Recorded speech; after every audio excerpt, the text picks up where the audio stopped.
Hello and welcome back to the Out of Program podcast. Today we're joined by Dr. Tom Chambers, an anaesthetist, sleep medicine doctor, NHS clinician entrepreneur fellow, and the co-founder and chief medical officer of Theta Sleep. Welcome to the show, Tom. Thanks so much for having me on. Really looking forward to it. So let's get started. What first drew you to medicine, and how do you think those early years shaped you?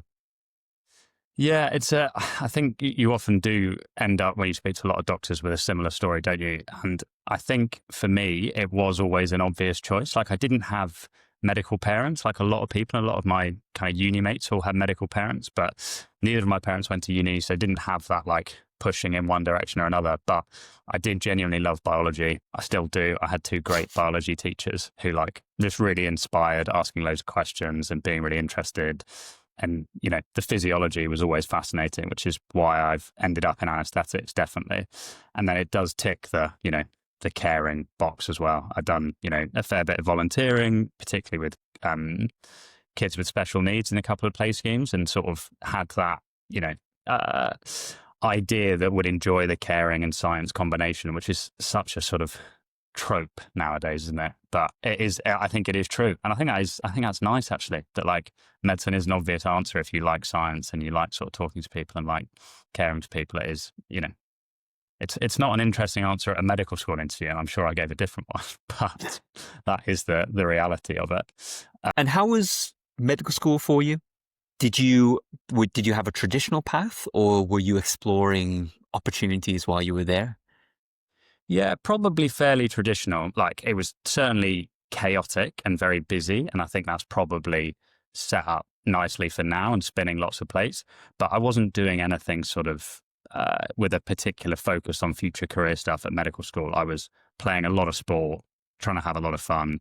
I had to tutor quite a lot to afford to live in London. But, trying to balance all those things was quite good practice for managing a busy calendar later down the years, I think. Like certainly towards clinical years, had 3-4 times a week was at hockey training, tutoring 3 times a week, doing a bit of clinical work here and there, a very small amount of academic work. But I think that's sort of quite good prep for, how to manage a calendar that's then a bit busy now and spin a few plates all at the same time. But I wasn't doing anything kind of particularly focused on career other than having a nice time and mainly trying to play a lot of sport and get by in London mainly. Yeah. And it's funny you mentioned some of the tutoring. I did the same thing as well. Just needed the cash flow. It's incredibly expensive. When I was a student in London, a real shock. But I think balancing, your studies with then even a side job like that does help you learn how to spin those plates. And I think that helps you really nicely. Those are translatable skills that go into subsequent ventures. So I totally get it. Yeah, for sure. And I think, it's sort of good to have to balance those things as well and to have different commitments to have to be working on from a sort of reasonably early stage. But I mean, the sort of upside I always found in being in London is that there was at least an opportunity to tutor lots of people who were, based in London and be able to travel wherever and get it done. So it was kind of a bit of a double-edged sword and able to sort of enjoy that uni experience properly, which was very nice. And then what got you into anaesthetics? Why that particular specialty? Yeah, again, I think it is genuinely the physiology. Like I still am a massive physiology, pharmacology nerd at the heart of things. Like genuinely just really enjoy it. Like I did so I was at UCL. Everyone did a BSc in third year. I did mine in physiology, which was pretty much all taught by anaesthetists. So it had some great modules in there. I remember one that everyone enjoys on space, extreme environments, dive and altitude medicine, which is all just led by typical anaesthetists who are either ultra marathon runners or climbing Everest or whatever. And they're reasonably they're a very interesting bunch and easy to get motivated by that. And I thought it looked nice. I thought it'd be interesting, and then did an SSC in it, did my elective in it, just really enjoyed it.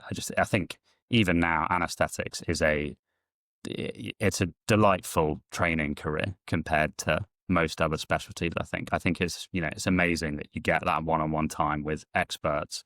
You're learning, you're developing so much day by day. I think it is short of the exams, it is absolute delight to work in.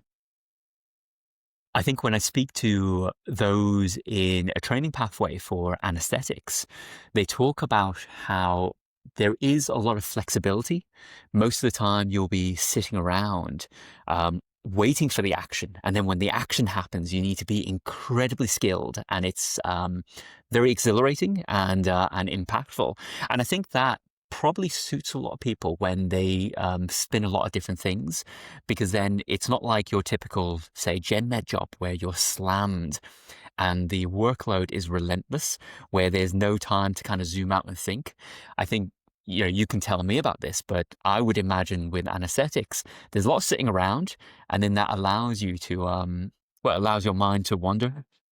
Yeah, and allows you to think about the other stuff you want to do outside of it. And then also to your point of when it gets a bit more exciting and all goes wrong, there's quite a clear problem that you have to solve in a reasonably short space of time. And that is also really nice. I've definitely found that in this year out, which I'm sure we'll get onto, and the startup world and with everything with Theta Sleep is like the unknown about how to approach a problem that in theory is as long or as short as you want it is quite difficult. Whereas that kind of anesthetics challenge of, you've got an emergency problem and you've probably been taught how you should go about fixing it is very nice and quite satisfying to have that sort of short-term problem and hopefully most of the time try and fix it. Yeah, I bet. So then you've carved yourself out a clear niche in sleep medicine. Can you tell me about where that interest began and how you developed it? Yeah, absolutely. I think it's it's been an interesting one. You kind of look back now and think that it's part of a grand plan, and it absolutely wasn't.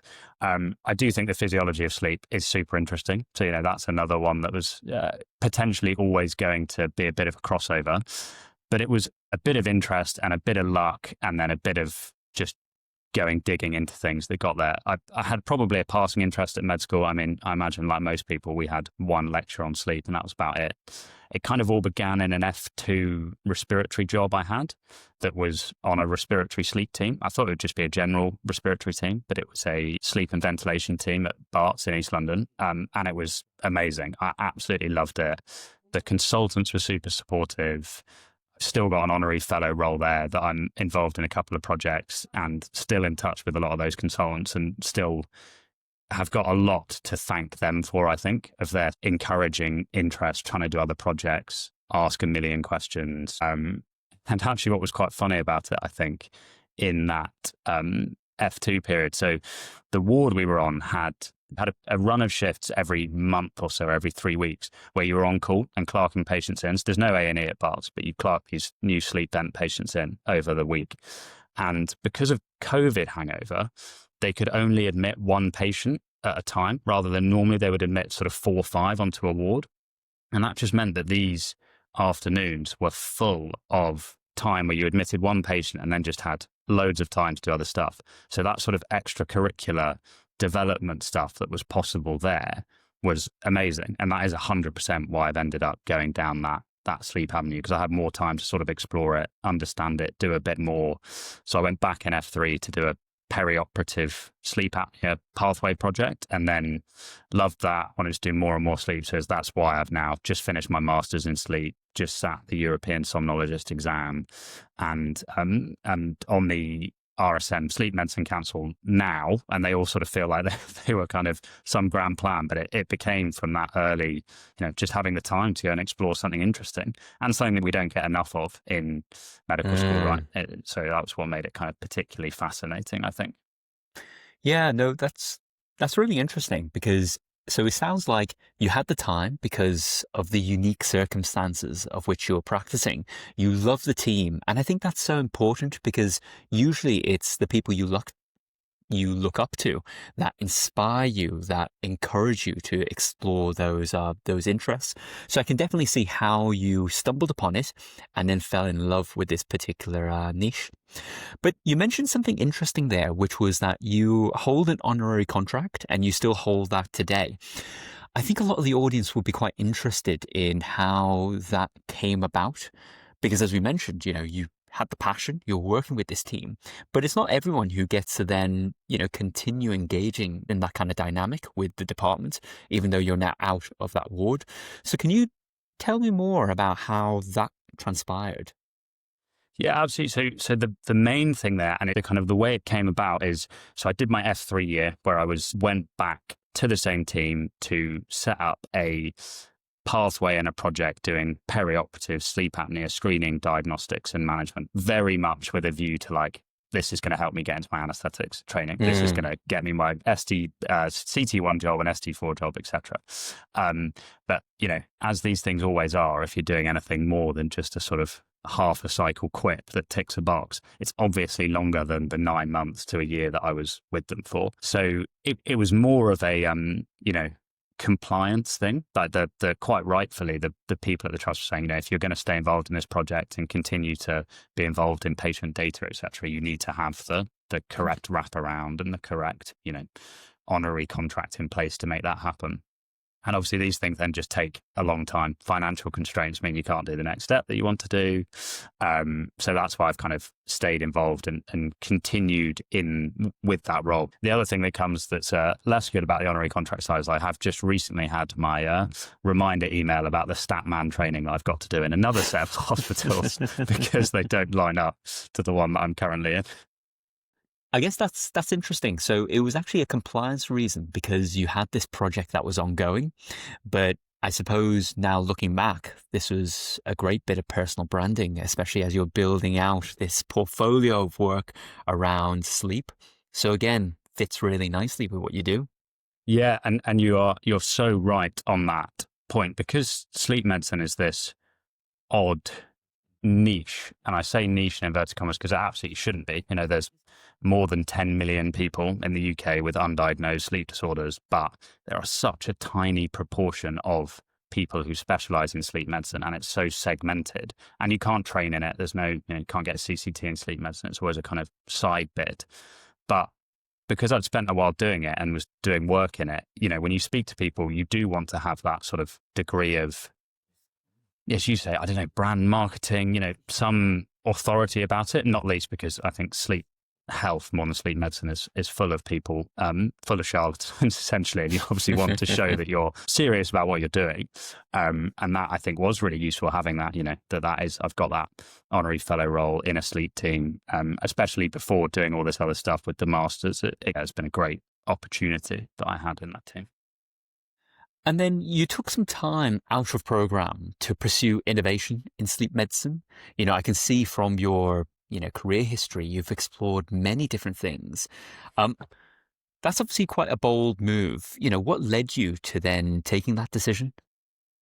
Yeah, I mean, I think it was to a certain extent, the initial step of going less than full time was very much a forced decision. And then that bigger step of going out of program was a kind of bigger step into the unknown. But again, feeling very, very well supported. I mean, I think the flexibility nowadays of medical training, I think, is genuinely incredible. The fact that we can go less than full time, we can go 60%, we can go 50%. And with the recent changes, you're very well supported to do that without having, a big far reaching project or caring responsibilities, or whatever. I think it's amazing. So I kind of had to do it. So in my CT2 year is when I was probably doing a bit more of the less traditional medical training stuff and spinning a few other plates.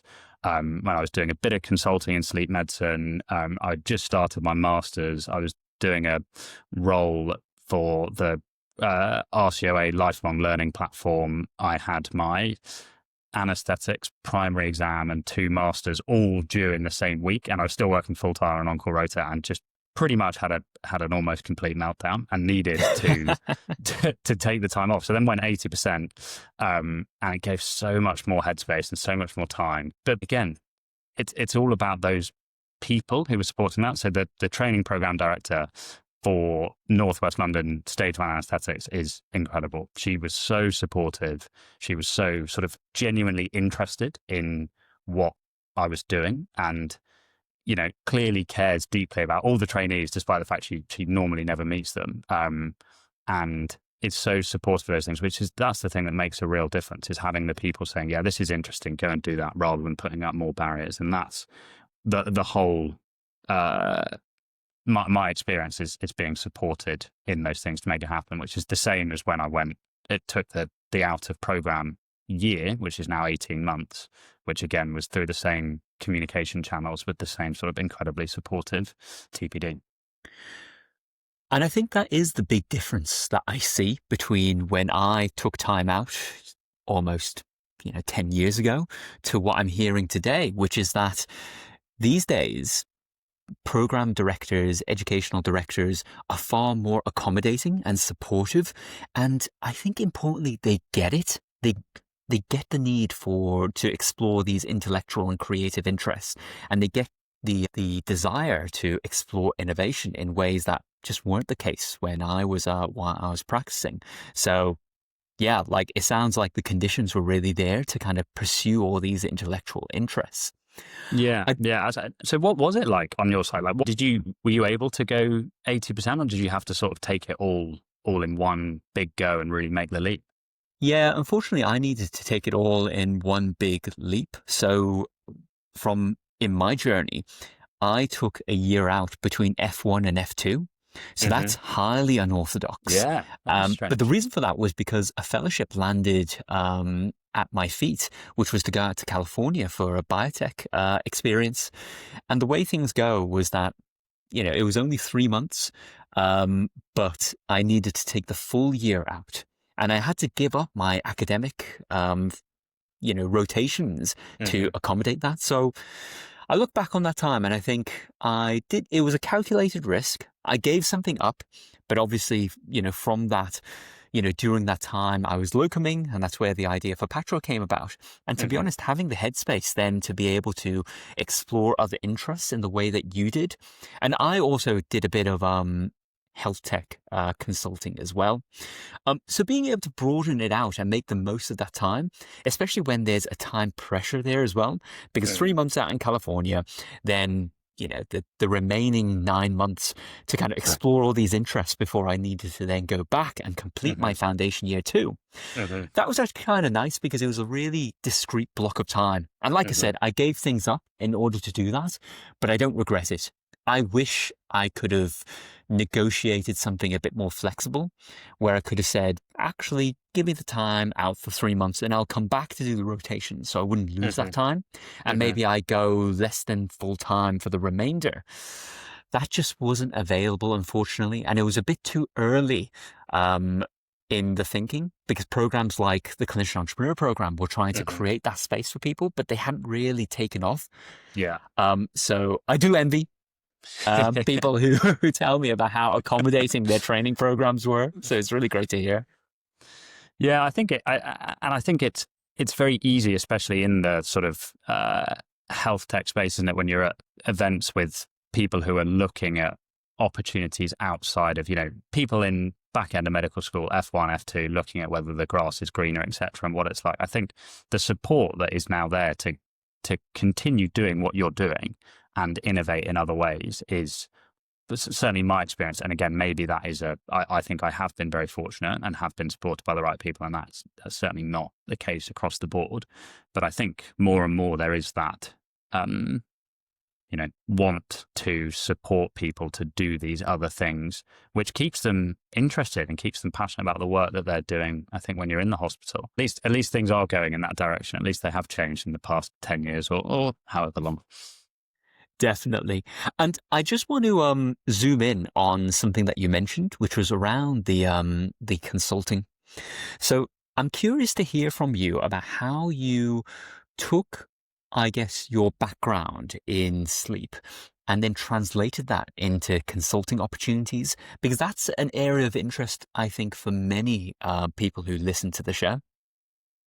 Yeah. And again, I think it's always a combination of being in the right place, being interested, and the healthy chunk of luck, isn't it? I got to the stage probably a few years ago now where I was like, this is interesting to explore the health tech world. I didn't know anything about it, didn't know really what it all meant, and thought, how to go about doing this. I'll start going to a few HealthTech conferences and see who you meet along the way there.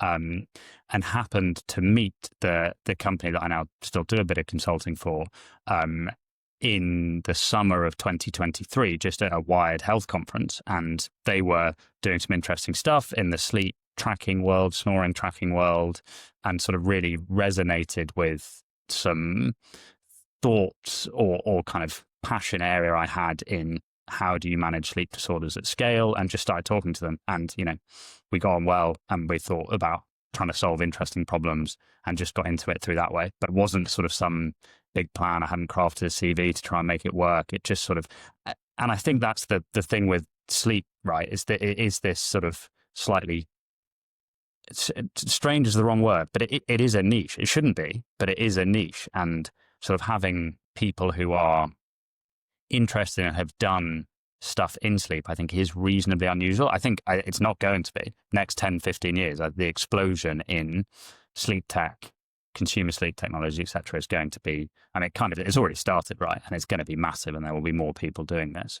But I guess, 2-3 years ago, there probably weren't that many people doing it, and just sort of found the right people and got on well and sort of started from there, really.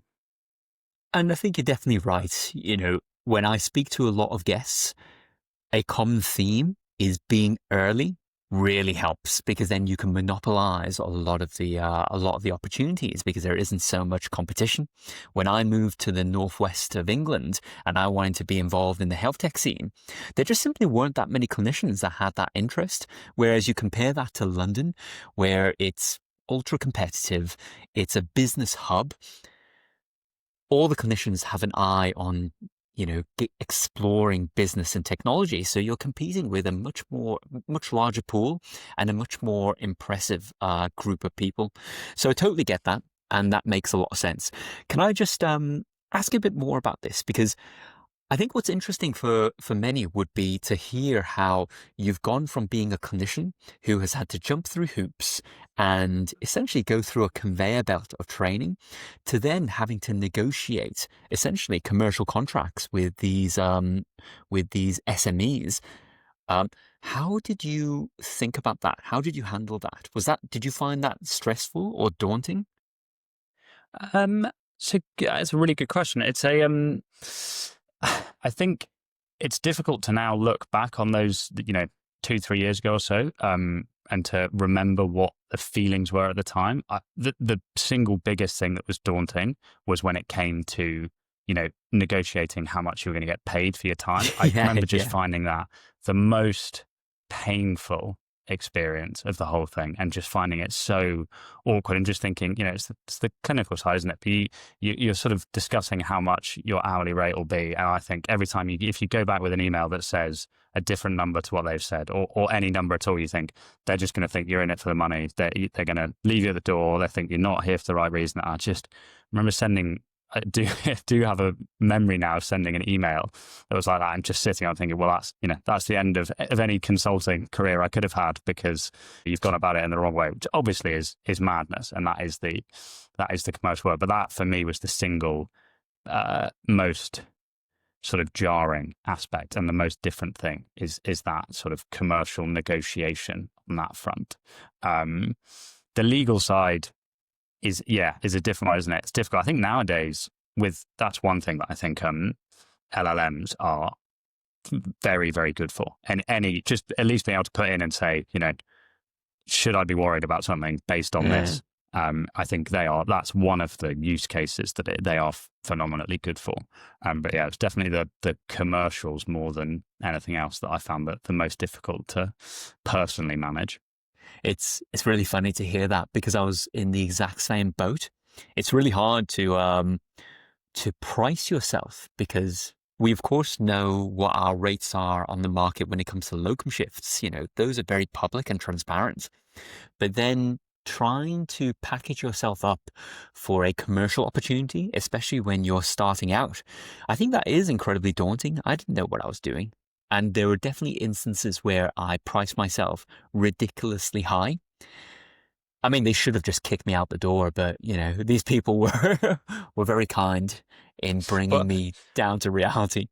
yeah, I remember speaking to a friend who'd been in the space and asking him about it and getting his thought. And I remember him saying, "No, you should go back with this because if they were going to a consulting firm, it would be 3x that number." And you're like, I'm just not sure I can come back with that because Yeah.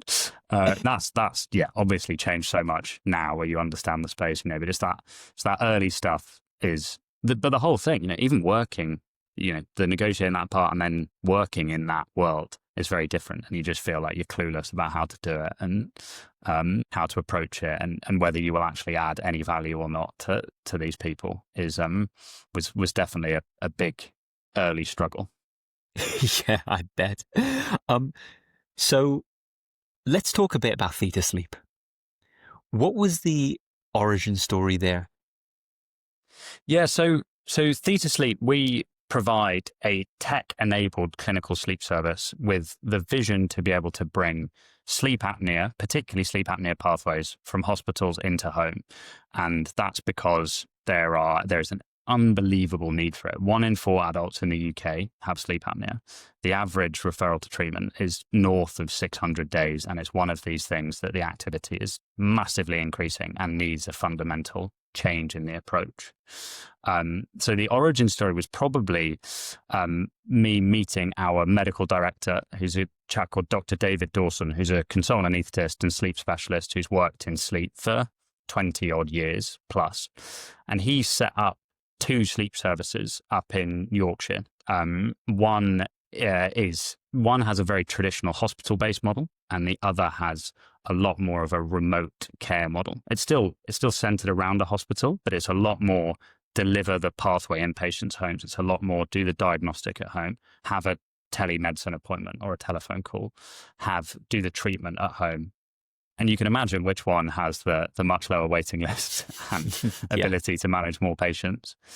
And it was kind of meeting him, having been in the space of, this is ultimately a problem of how do we do this at scale and manage the growing demand. There's an estimated 1 billion people worldwide with sleep apnea. That's only going up with an aging and increasingly obese population. And sleep apnea is uniquely well positioned to be delivered at home. It is a single diagnostic test that should be done in patients' own homes. Doesn't need blood tests, doesn't need imaging, doesn't need things that you should interface with the hospital. So it was then like, how can we make this happen? We've got David's experience of setting up services, knowing how to do it.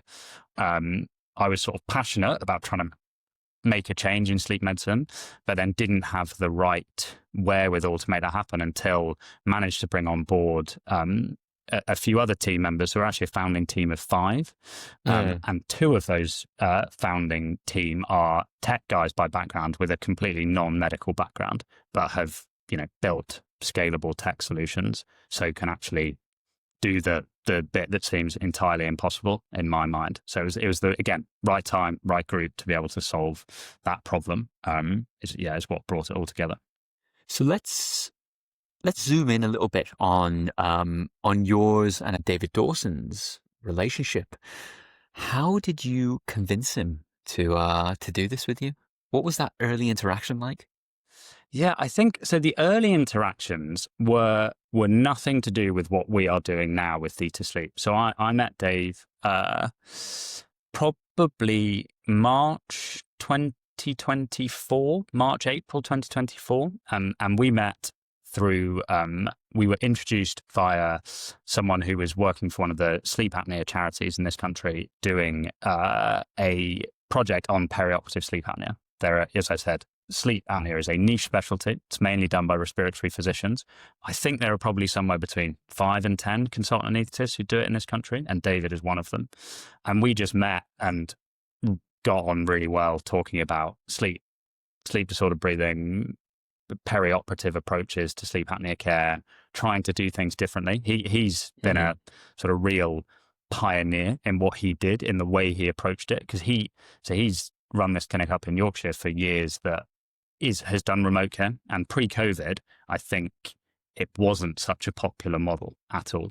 And I think what he was doing was a bit different, and a bit pushing the boundaries a little bit and a bit sort of, rebellious is the wrong word, but certainly very different. And, was coming from a background of wanting to do things differently as well. I think just got on really well and sort of had a pretty similar shared vision for how to do it better, essentially. So it was quite a natural collaboration almost to work together. I think we've had a number of lovely reflections and conversations, and him saying, I can sort of see him saying that he can see himself in an earlier stage in me. And I'm thinking if I am still, as motivated to do things differently and to change when I'm at that stage in my career, I'll be, very, very pleased if I've got that sort of motivation when you've achieved so much and done other stuff. So I just think we were, singing from the same hymn sheet, essentially.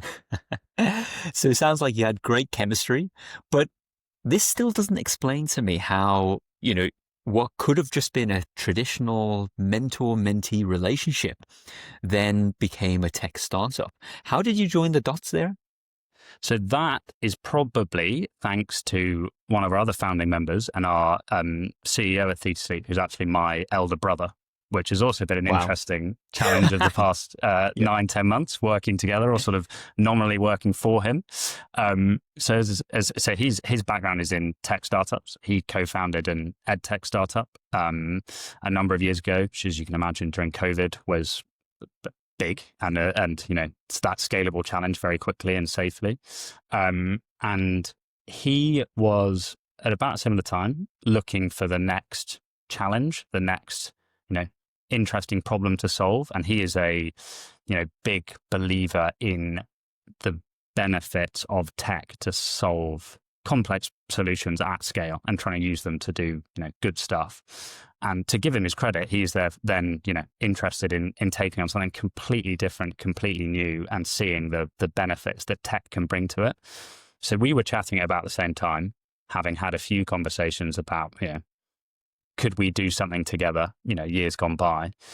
And then it was kind of those conversations that we're having. It's like, actually, this is perfect. The missing link here is David's got the clinical experience. John, who was one of our other co-founders, who's our commercial director, has sort of got the commercial experience and sees the commercial opportunity. And it was always, but we can't build the tech. We don't have those skills. And that was where Will was then quite passionate about being able to make that happen. And again, very fortunately, another one of his very good friends from university, Ollie, who is our final 5th co-founder, who is a very talented developer who's worked in Silicon Valley startups and therefore is able to build do the actual hard graft on coding the thing in a proper and secure and compliant manner. So it's, again, just the right time to all come together and try and solve this problem. And tell me a bit more about working with your brother. I can see how this all fits in very nicely, but I think I imagine it's a very different dynamic working with a family member in this way, as opposed to, close colleagues. So how's it been over the past 8-9 months? Yeah, overall, great. Been very fun. I think it's been interesting probably for the others that we work with. Obviously, grew up together, spent 18, 20 years in the same household. And it's fair to say we're reasonably direct with one another, which I think from a business perspective is great, because you find out what the problems are and you get to solutions very quickly. But it is probably quite direct and jarring, particularly in the beginning when it was the new team together. It sounds like I think you're having an argument half the time, and we're not. There's obviously a massive amount of mutual respect and knowing who's got the right solution to the right problem. But it's been, I think it's been interesting from that perspective, because you do end up just we do disagree on different approaches to things, and that's fine. And you come to those solutions quite quickly and respectfully. But I think it's probably quite interesting for the others that we work with to see that. And the other thing that is interesting on it is then being able to balance the not talking about work the whole time. Like when we see each other sociably, he's also based in London, and then when we're going out for dinner or catching up with friends, it's like, it's very important to say, we need to not talk about that, because otherwise you just spend your life on one thing.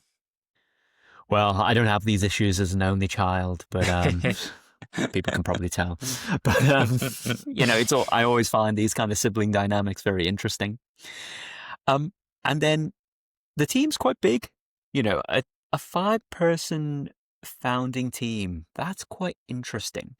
I'd love to kind of hear more about, how you made that decision and how you decided your roles. How did you decide who's the CEO? And also as well, what kind of role do you play in the business today?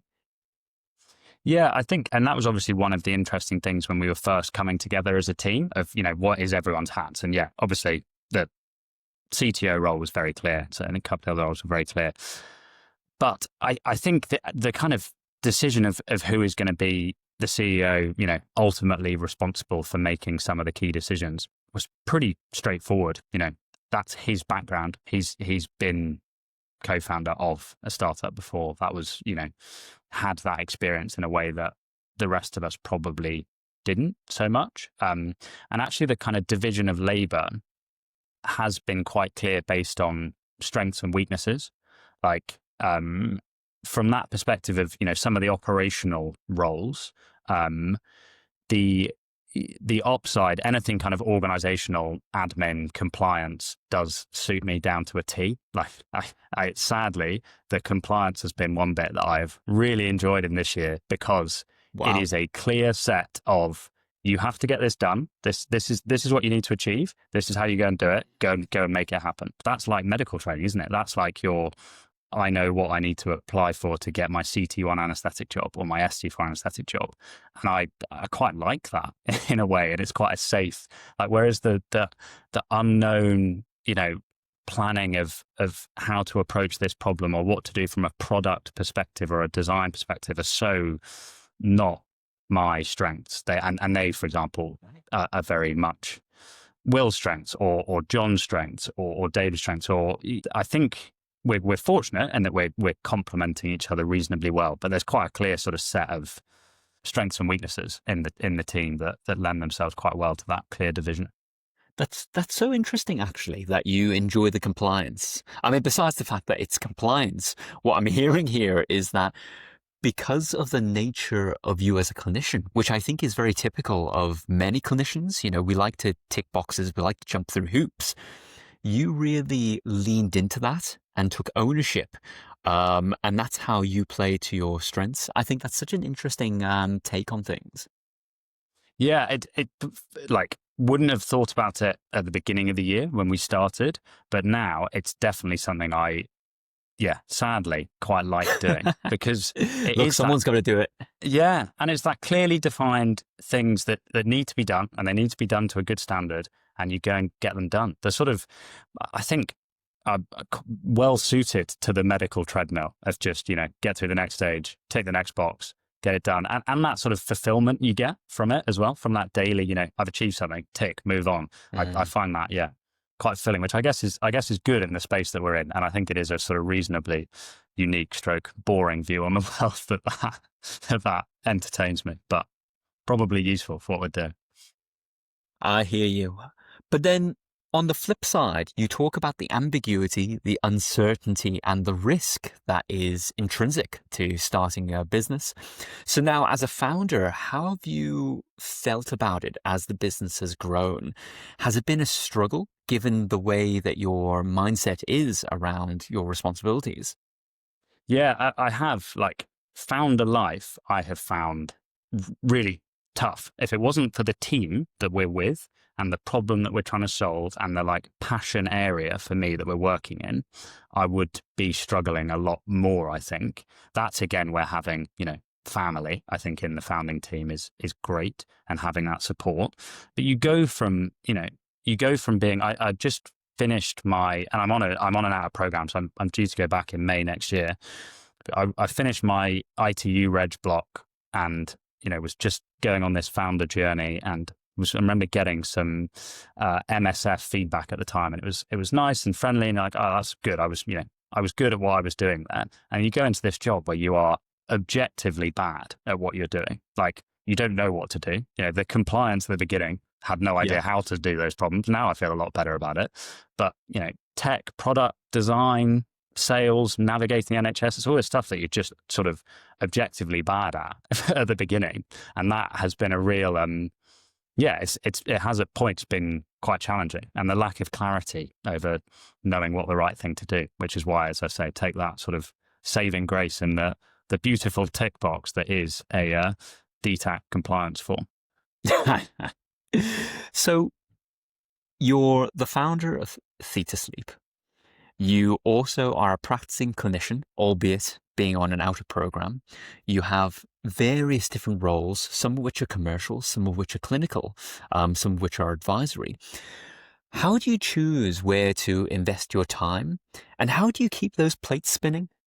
Yeah, I think, again, that's something that has changed in this founder year for sure. Like, previously, I was very much trying to do lots of different roles, spin lots of different plates, very much with the view of how do you get your top choice job in wherever, and then the next point on the conveyor belt. And I was quite good at time boxing things and saying, this is what I'm going to spend my time on, this is what I'm going to achieve. Be able to, leave that when you moved on to the next thing and kind of spin those plates.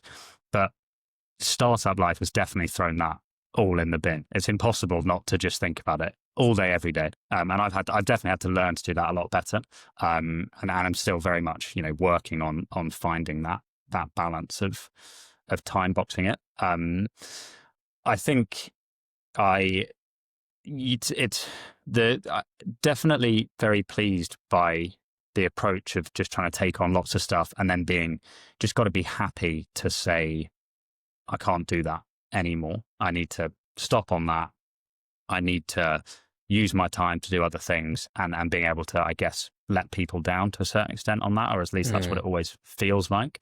But a lot of things kind of in the stuff I'm doing have dovetailed, again, through more luck than judgment, better than you might think. Like, the master's I was doing obviously fits so well with what we're doing at Theta Sleep that some of the academic work I've done has gone very well for that. The clinical entrepreneur program is obviously only beneficial for what I'm doing with Theta Sleep, and they all kind of feed into each other and make you a bit better or a bit more efficient at something else. But yeah, how to spend my time at the moment, I'm probably not, I certainly haven't got right yet.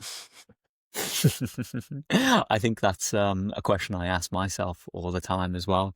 I like the approach of just taking it all on, seeing what happens, seeing what fits and what doesn't. But ultimately, at some point, you need to essentially say no to a few things, which will feel like a disappointment because you've made that initial commitment. But I think it's understandable, and I think it's the reality that you cannot do it all. And if you try and do it all, then you're just going to compromise the quality of all those experiences and all those opportunities that you're taking on board. Yeah, and I think trying to start with that broad funnel is very sensible and very important. Like say yes to lots of things first, and then work out a little bit later down the line whether there's something you can or can't commit to, because you never know which two things kind of meet together nicely, come together. I don't know, with you must be adding a lot more to your plate at the moment with everything you do with the podcast and other bits and pieces, especially with how Patchwork has grown recently. Are they sort of dovetailing together nicely? Are they adding extra stresses? How's it been for you? Well, when I was a doctor, what I found very cathartic was actually working on Patchwork rather than it adding stress and it theoretically being two jobs at once. I actually found that they fed into each other, because doing the work for Patchwork gave me a new sense of purpose and satisfaction, a creative outlet. And then in turn, practicing clinically was, especially at that junior level, you're following algorithms, you're in a nice kind of community with a lot of support, but then looking at it through a different lens of all the frustrations that I was experiencing in the hospital were actually problems that I could be solving through the business that I was looking to create. So I found it enormously synergistic. And so I'm a big believer in having side hustles. I think that actually is protective and rewarding, especially in an NHS where lots of people are crashing out, burning out, and looking to leave. And I suppose that's also the big kind of thesis that, Professor Tony Young has around the clinician entrepreneur program, which is that there is an energy that can be tapped into where people can do innovative things, learn the skills, make a difference whilst also retaining you in the healthcare system. So when I think about what I'm doing today, my transition from being the chief operating officer, which very intense, stressful role, into the chief growth officer, where I'm basically taking it back to basics in terms of being that kind of founder. And whilst I've tried to keep out of things like the podcast, out of programs separate to the work I do at Patchwork, inevitably these things help each other. I interview lots of great people, and opportunities that are beneficial to Patchwork come out of that. Mm-hmm. So I've always believed in the serendipity. And I've always believed in the side hustle. And I think I continue, and maybe I'm actively seeking it, but I continue to see how they reward each other. And I think, when I hear other people spinning those plates and trying to make it all fit, I think that that's a great approach. And I see it in your own career as well, how you've built that brand in sleep and then leverage that to access people and opportunities, and then built a foundation where you can, in theory, have it all around this one theme.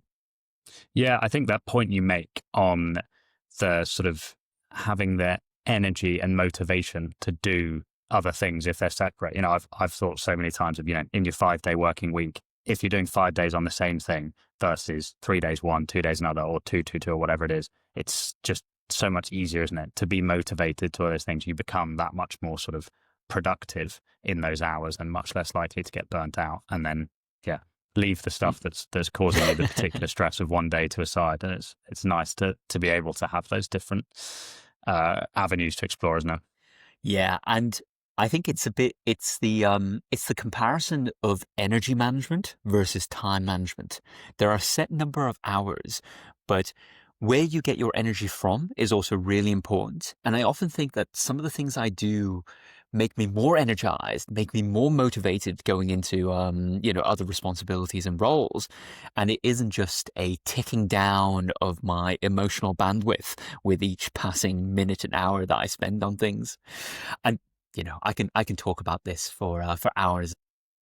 I wanted to ask, as we wrap things up, for the clinicians listening who are considering, alternative careers, doing their own side hustles, building their own brand, what advice would you give them?